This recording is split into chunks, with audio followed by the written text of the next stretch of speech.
Welcome to our special Armistice video.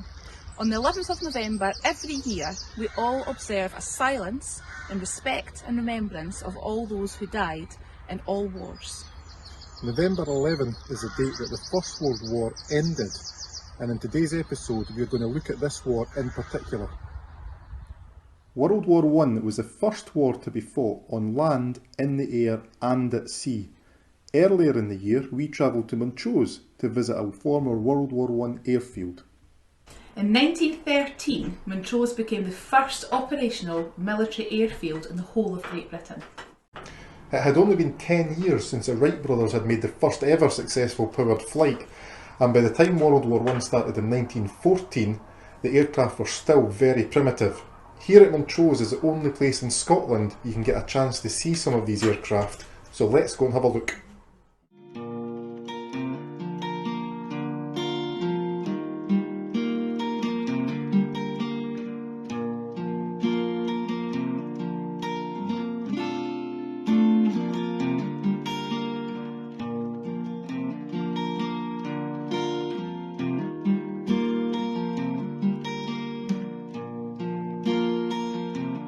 The average life expectancy of a World War I pilot was just 6 weeks.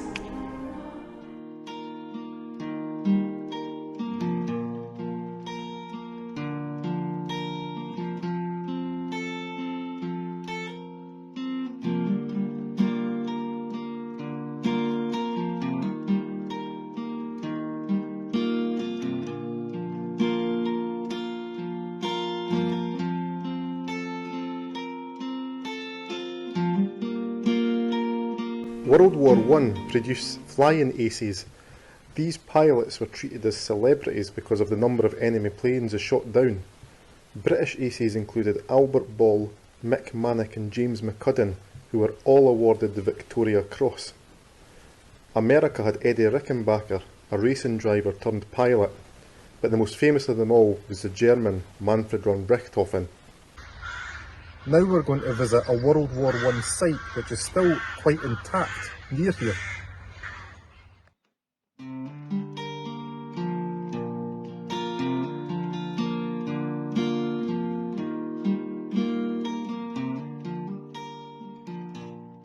In the years leading up to World War I, Britain and Germany were in a race to build as many warships as they possibly could. Germany also built a huge number of submarines known as U-boats. These would hunt enemy shipping in groups known as wolf packs. There were several significant naval battles during World War I, but it wasn't just these warships that were in danger. There was also merchant shipping. Perhaps you can look into what merchant ships would have been carrying. These were things like food and other supplies, often to rearm troops fighting abroad. The German Navy made a critical mistake in 1915. When one of its U-boats sank a passenger ship called the Lusitania. This ship had civilians aboard, including many Americans. It didn't draw America immediately into the war, but when they continued their pursuit of sinking merchant ships with their U-boats, eventually America did join the war, which signalled the end for Germany. 10 days after the Armistice was signed in 1918, the German fleet surrendered here in the Firth of Forth. The German battleships would have sailed up the river here and into Rosyth dockyard. Hidden in the woods here, we found the remains of Brayfoot Battery, built during World War I to defend the Forth from German attack.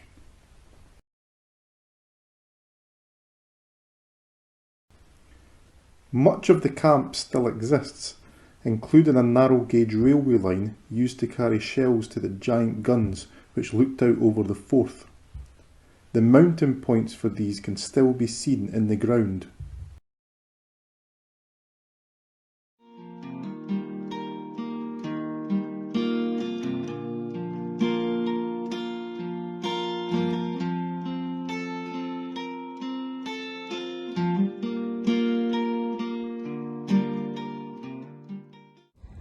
Poppies have become a worldwide symbol of remembrance, remembering those who lost their lives in all wars. This is partly because they grew on the battlefield after the fighting had stopped. The battlefields of World War I were at one time home to the PALS battalions, and it's the PALS battalions we're going to be thinking about in today's song. To encourage more men to enlist for the army, they were allowed to sign up in groups such as friends, workmates, or even sports teams. An example of this was McRae's battalion, which formed in Edinburgh. It featured many professional football players, including almost all of the Hearts team at the time. Unfortunately, most of this battalion was lost during the war. The PALS battalion suffered huge losses, particularly on the first day of the Battle of the Somme, with some of them suffering up to 75% casualties on that one day alone.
In a few moments, we're going to let you see and we're going to let you listen to a video and our song of remembrance for those who fell in the war. The words are going to appear on the screen for you, and we want you to look at the words and listen to the words, listen to the melody, the accompaniment, and then you're going to have a wee discussion about how you think our song reflects the mood of the lyrics. In the first verse of the song, we're very much focusing on the PALS battalions we discussed earlier, and there is a reference to how young some of the soldiers were. In World War I, the youngest Allied soldier who was killed was 14, and there is also evidence of a Serbian soldier who actually survived the war, but he began fighting when he was 8, and he lived until 1987, so a long time after the war. You were alive then? Yes.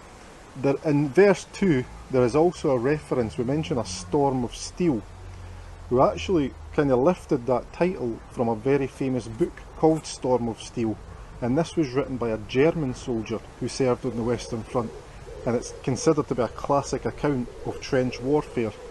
So that just gives you a little idea of what some of those words mean. Okay, and then we put together a video for this song as well, so we want you to think about the words, we want you to think about the melody and the accompaniment, but we also want you to think about the visual effects that we've been trying to create here too. How have we managed to represent the song and represent the subject of the song in the video? So what visual effects have we used and what audio effects have we used? So sit back and relax, enjoy the song.